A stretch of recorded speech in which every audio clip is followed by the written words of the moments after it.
수술하는 의사도 사실 욕심을 버려야 되는 것 같아요.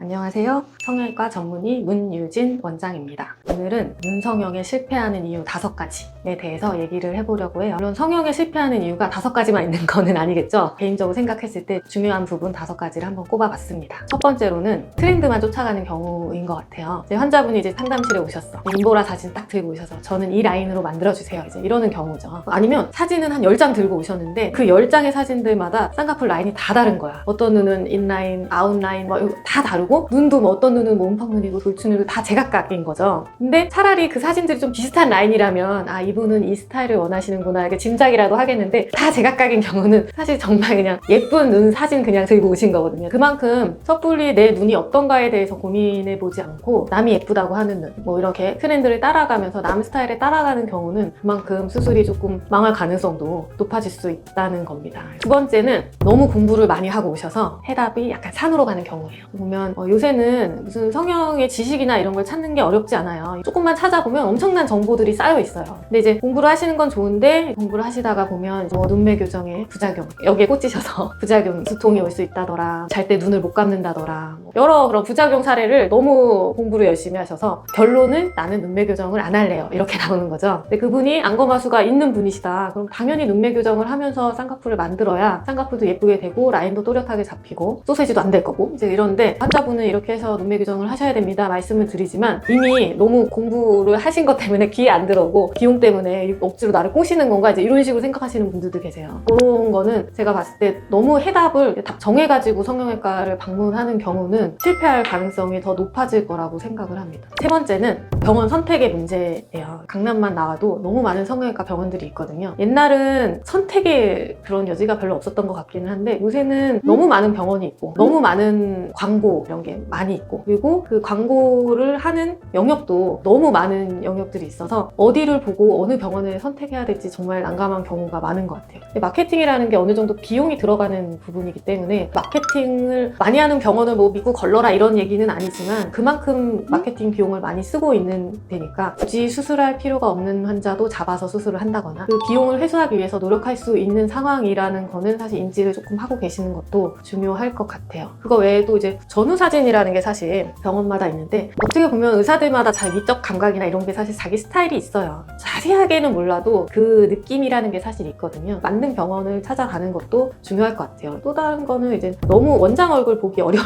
병원들 있겠죠. 보면 수술 전에도 이제 원장 상담 5분 끝났어. 근데 이제 실장 상담 오래 해주더라. 그런 부분은 사실 수술 전에도 원장 얼굴을 제대로 못 보고 상담을 오랜 시간 못 했는데 수술 후에는 그 원장님을 더 자주 볼 수 있을까요? 제가 봤을 때 그건 아닌 것 같고 수술 전에도 원장님과 오랜 시간 상담을 하고 수술 후에도 치료 과정이라든지 경과를 볼 때마다 이제 원장님이 당연히 책임지고 케어를 해줄 수 있는 병원을 찾는 것도 굉장히 중요하다고 생각합니다.